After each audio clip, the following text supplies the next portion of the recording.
As promised, here he is, our NHL analyst, Martin Biron. Marty, the Jets get another victory.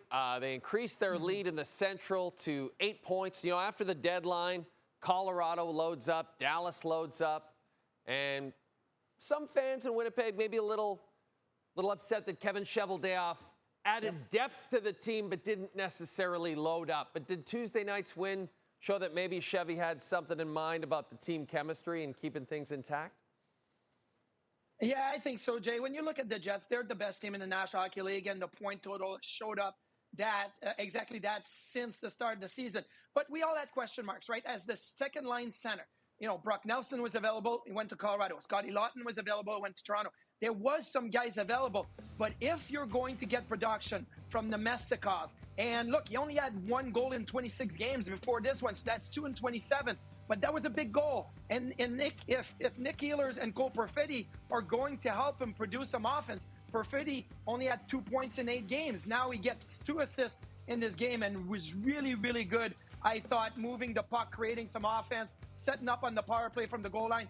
So if you're the Jets, and you know you have one of the best first line with Scheifele, Connors, and Velarde, and you have one of the best, if not the best, third line in hockey, you have to hope that the second line is going to produce. And that game against the Rangers showed me that the second line can produce. Nemestikov can produce. Ehlers and Perfetti can help him out. And then you added Tanev, you added Shen, you have the depth, and you have the best goalie in the world. And you're going to be better defensively than anybody else in the league. So I think it was the right move. Look, you can be aggressive, but that team is really special.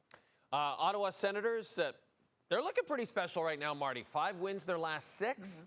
In previous years, we've seen the Sens fade down the stretch as they try to lock down a playoff spot. At this point, though, Marty, do you think they're a playoff-ready team?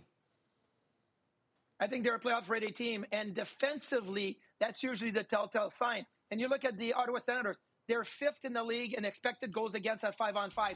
They're top 10 in actual goals against in the National Hockey League and at 5-on-5. And you look at last year at this time of year, they had lost 7 games in a row. They had lost to the Flyers. They had lost to the San Jose Sharks. Well, instead, this year, they beat the Flyers. They beat the Sharks. They beat Detroit in a tight game. They've won some one-goal game. Look, this was really a one-goal game until late when Dylan Cousins scored, and then the empty net goal. But I look at their team defense and their goaltending. Last season, the Ottawa Senators are last in team save percentage. Well, this year, they're a top 10 team in team save percentage, and obviously Linus Solmark is a big part of that, but Forsberg and Merlainen have helped as well. So the defensive side tells me that they are a playoff-ready team. It's just a matter of if you get enough points to be able to secure that wild card spot or maybe slide into the top 3 in the Atlantic, but I think it's about the wild card. And, Marty, we saw Brady Tkachuk. He was really emotional when Josh Norris was traded to the Buffalo Sabres. Really emotional. And he's a young captain. Like a move like that, Norris was his buddy. It's a potential move that could throw Tkachuk off a little bit. How do you think the Sens captain has responded the last few games?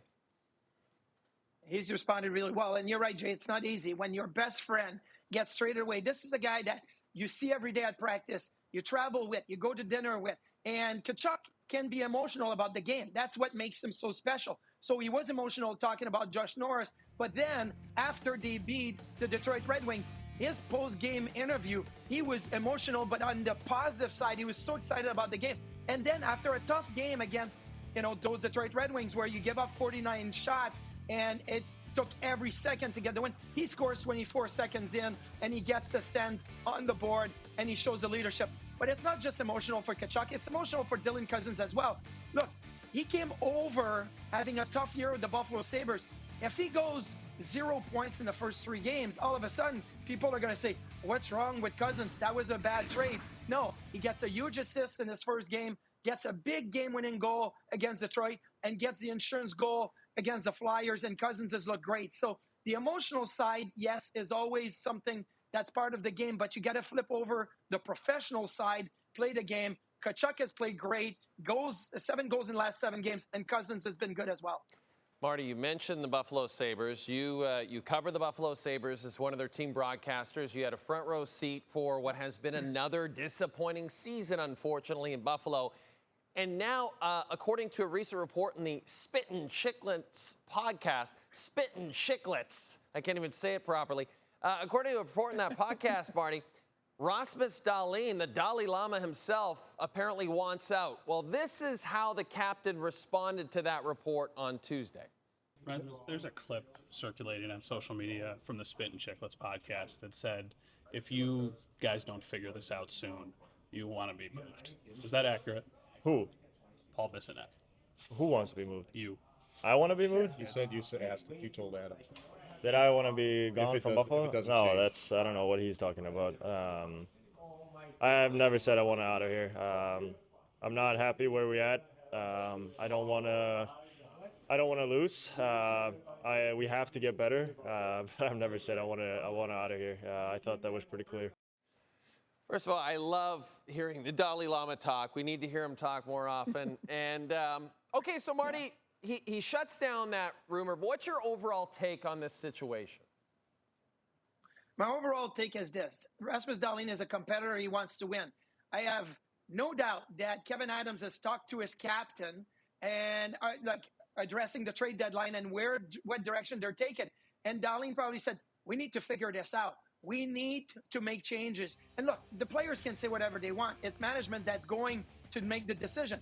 And then, well, the Sabres responded by making a trade, acquiring Josh Norris and, Bernard Docker, which we haven't seen play yet. But Norris is going to be a really good fit with Tage Thompson, with J.J. Peterka, with that offense that the Sabres can be so good at. So I look at Rasmus Dahlin. Did he have a conversation?